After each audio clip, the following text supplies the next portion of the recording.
मैं आचार्यों के संरक्षण में हूं और खूब पढ़ा है। सच बताऊं आपको, अब थोड़ी थोड़ी इच्छा होने लगी। 3-4 साल पहले तक भी मैं विवेचन करता था अपने भीतर और यही पाता था कि अभी तो मोक्ष की इच्छा ही नहीं है। जब तक इच्छा नहीं है तब तक साधन मनुष्य पूरे मन से कर ही नहीं सकता। और अब मैं कह रहा हूं आपको, अब वो थोड़ी थोड़ी इच्छा होने लगी है। मैं अपनी बात कर रहा हूं, थोड़ी थोड़ी इच्छा अब होने लगी है। यानी मोक्ष की इच्छा होना भी सौभाग्य है। याद रखना, मैं कोशिश करता हूं प्रतिदिन ईश्वर से ये प्रार्थना करता हूं कि प्रभु मुझे मुमुक्षुत्व दे दो, मुझे मोक्ष की इच्छा दे दो। और ये भी मैं बता रहा हूं ना, 2-3 साल से कर रहा हूं। इसके पहले तक तो ये प्रार्थना ही नहीं बनती थी, क्योंकि इच्छा ही नहीं थी। इतनी इच्छा आ गई है कि अब प्रार्थना करने लगा हूं। अपने अपने भीतर खोजना, मैं नहीं कह रहा हूं किसी की पूछो, किस दूसरे से मत पूछना कि मोक्ष की तेरी इच्छा है कि नहीं है। ठीक है, अक्सर लोग यही करते हैं। मुझे बहुत सारे लोग मिलते हैं, मेरे से ये पूछते हैं, आचार्य जी उपासना कितने घंटे करते हो? मैंने कहा मेरा व्यक्तिगत काम है, पता नहीं मैं करता भी हूं कि नहीं करता, क्यों चक्कर में पड़ा हुआ है? तू अपनी कर, मैं अपनी करूंगा। ये साझा है ही नहीं उपासना में किसी का। हाँ, कोई आचार्य पूछे, कोई गुरु जी पूछे तो जरूर बताऊंगा, जिससे मुझे कुछ लेना उसे तो बताऊंगा, वो पूछेगा तो बता दूंगा। लेकिन औरों को क्यों बतानी भाई मैं कितने घंटे करता हूं, कितने घंटे नहीं करता हूं? तो ना किसी से पूछनी, ना किसी को बतानी, क्या आवश्यकता है उपासना कितने घंटे करते हो। हाँ, अगर आपकी योग्यता है कि उसे कुछ दे सकते हो तो बता दीजिएगा, तब कोई समस्या नहीं है। लेकिन उतनी योग्यता ले आओ, तब तक तो जिक्र कुछ नहीं। वो तो लोग वैसे ही होंगे ना, जैसे आप बता रहे हैं कि नमस्ते करनी। हाँ, तो ठीक है। तो उपासना का सीधा मोक्षत्व उसके लिए चाहिए, मोक्ष की इच्छा चाहिए, उसके बिना नहीं हो सकता। तो ये हमारे 4 अनुबंध हैं। इन 4 अनुबंधों को जो पूरा करता है उसका नाम अधिकारी है। क्या है? ये अधिकारी है किसका?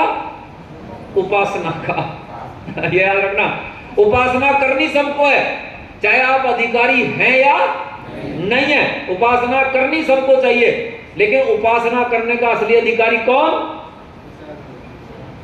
जो ये अनुबंध पूरे करता है वो उपासना करने का अधिकारी है। ठीक है, इसकी उपासना फलित होगी। बाकी की उपासना थोड़ा थोड़ा कुछ फल तो नहीं देगी, उसमें कोई बात नहीं है, लेकिन पूरी तरह जो फलित होगी वो इसकी उपासना फलित होगी। तो यह कहलाता है अधिकारी। अब इस अधिकारी को संबंध बनाए रखना है किससे? परमात्मा के निर्देशन से। इसको यह संबंध बनाए रखना है कि गाइडेंस किधर जा रहा है मोक्ष का, मोक्ष का, मुक्ति का, और मुक्ति का जो प्रतिपादित विषय है उसका, दोनों का परस्पर संबंध बनाए रखना है। इसका नाम संबंध है। ठीक है, तो अधिकारी का काम के संबंध बनाए रखे। संबंध किससे? परमात्मा के विधान से संबंध रखे, कि उस संबंध का विषय में लगाए, उस संबंध का विषय में विनियोग करे। तो विषय कौन? कहते विषय मैं हूं और विषय मेरा परमात्मा है। अर्थात अपने ऊपर उस निर्देशन को लागू करे, अपने ऊपर उस निर्देशन को, जो परमात्मा का निर्देशन है वो दोनों तरह का है। एक तो वेद में दे रखा है, वेदानुकूल ग्रंथों में दे रखा है, और तीसरा निर्देशन वो है जो उपासना में बैठकर परमात्मा के द्वारा सीधे सीधे प्राप्त होता है।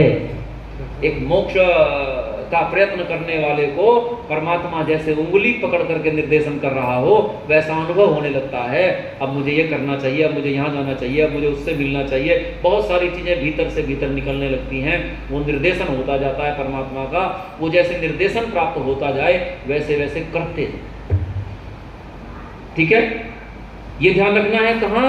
विषय का, विषयी के साथ निर्देशन का, यानी परमात्मा की विद्या का वेद विद्या का परमात्मा की प्राप्ति अर्थात मोक्ष के साथ जो संबंध बनाए रखना है, ये अधिकारी का कर्तव्य है, और तब उससे उसकी सिद्धि होगी, जिसको कहते हैं प्रयोजन। क्या है? प्रयोजन की सिद्धि होगी।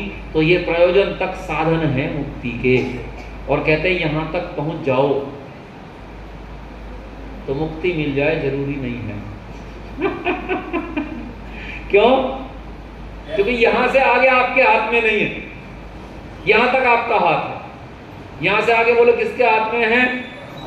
अब परमात्मा के हाथ में। ठीक है? अब कहते हैं परमात्मा की इच्छा से, परमात्मा की कृपा से अब आपको मुक्ति प्राप्त हो जाएगी। तो जब तक कृपा ना हो तब तक लगे रहो। ठीक है? जब तक कृपा ना हो परमात्मा की तब तक द्वार खटखटाते रहो। द्वार जब खुलेगा तो अंदर चले जाना। क्यों जी? ये मोक्ष का, ये मुक्ति का साधन है। हमने थोड़ी सी चर्चा की है। वास्तव में इनमें से एक एक के लिए एक एक घंटे के विवेचन की आवश्यकता है ताकि समझाया जा सके। फिर भी हमने इस दृष्टिकोण से कि अपने आर्यों को अवश्य स्वाध्याय का लाभ मिलना चाहिए। अच्छा, ये जो मैंने आपको आज दिया ये तो मेरा स्वाध्याय है, ठीक? अपना भी तो करो। क्यों जी? वास्तव में काम तो अपना ही आता। तो अपना स्वाध्याय निरंतर कीजिए। अपने स्वाध्याय में न्यूनता कमी मत आने दीजिए। यह जरूरी है कि आप अपना स्वाध्याय पूरा करें। तो इससे पहले कि हम और आगे के विषय की ओर बढ़ें, तो मैं चाहूंगा कि जो महिला वर्ग है इसमें से मीरा जी 2-1-3 को और लेकर के आप ऊपर चले जाओ। एक बार वो व्यवस्था वहां की देख लीजिए। 2-3 चले जाओ। हाँ, नीलम जी चली जाएंगी और देख लीजिए जिसको अनुकूलता हो। 2-3 से 2 होते हैं बस, ठीक है, पहुंच जाओ। तो ये हमें आवश्यकता है कि हम इस कार्य को संभाल लें, अपना स्वाध्याय करना आरंभ करें। और देखो, ऋषियों ने तो कहा है स्वाध्याय प्रवचनाभ्याम मां प्रमदितव्यम, अर्थात हम स्वाध्याय और प्रवचन में प्रमाद ना करें। ये सबका कर्तव्य है कि हम स्वाध्याय करें और प्रवचन करें। प्रवचन का अर्थ यही नहीं मंच पर बैठकर किया जाए। प्रवचन का अर्थ है वो प्रकृष्ट वचन जिसको हम बोलते हैं, आम बोलचाल में बोलें, परिवार में बात करते हुए बोलें, मित्रों से बात करते हुए बोलें। जो अच्छा जाना है वो अपने मित्रों को बताइए, अपने परिवार को बताइए, अपने सर्किल में जो लोग हैं उन सबको बताइए। यही प्रवचन है। प्रवचन का तात्पर्य जरूरी नहीं है कि हर व्यक्ति मंच पर बैठ करके प्रवचन करे। हाँ, बढ़िया है अगर किसी की इच्छा हो तो उद्देश्य कक्षा जल्दी ही हमारी लगेगी। सिद्धांतालंकार अब नाम हमने उसका कर दिया, अब नाम बदल गया। तो सिद्धांतालंकार हमारा डिप्लोमा कोर्स टाइप में है, तो उसे आप अवश्य करें। जो करना चाहें, प्रवचन की जिसकी इच्छा है सिद्धांतालंकार करें, फिर आगे का रास्ता खुल जाएगा। तो अब इसमें लगेगी जनवरी में, 1 जनवरी से रहेगी वो कक्षा 10 दिन की। तो जिसकी इच्छा रहे तो वो आ सकते हैं, अपना रजिस्ट्रेशन करा लीजिए। तो उसका तरीका यही है। हाँ, महिलाओं की लगती है वहाँ करनाल में, जिसमें से अभी नीलम जी गई थी, गुंजन जी गई थी, और 2-3 लड़कियाँ और इधर की फलोदा की थी, वो गई थी। तो जिसकी इच्छा उसकी रहेगी, महिलाओं में से रहेगी, तो आप भी अपना रजिस्ट्रेशन करा लीजिए। वो करनाल से लाने भेजने की कुछ ना कुछ व्यवस्था बना ही लेते हैं, तो वो कुछ हो जाएगी व्यवस्था, कोई बात नहीं। पुरुषों की यहाँ लगेगी, महिलाओं का गुरुकुल वहाँ करनाल में, वहाँ महिलाएं ही लगाती कक्षाएं, यहाँ मैं लगाता हूँ। तो वो कर सकते हैं। अभी मैं चाहूँगा, क्योंकि एक बना हुआ है आपका मस्तिष्क इस तरफ, तो थोड़ा सा आनंद ले लो, हैं? तो मैं चाहूँगा कि एक बार आचार्य अश्विनी जी आ जाएं, एक गीत उनसे हम सुन लेते हैं। बड़ा मधुर कंठ है। पहले आपने कुमार मुनि जी से सुना है। कुमार मुनि जी का जो कंठ है वो ताकत वाला कंठ है, हैं? वो बढ़िया मजबूत कंठ है। अब अश्विनी जी का जो कंठ है उसमें रस ज़्यादा है, ताकत थोड़ी सी कम है पर रस ज़्यादा है। तो आओ थोड़ी देर उस रस का आनंद ले लें। मुनि जी के गले में भी है रस, ऐसा नहीं कि नहीं है, लेकिन वो अलग प्रकार का है, ये अलग प्रकार का है। तो एक बार प्राप्त शुद्ध आचार्य जी उपस्थित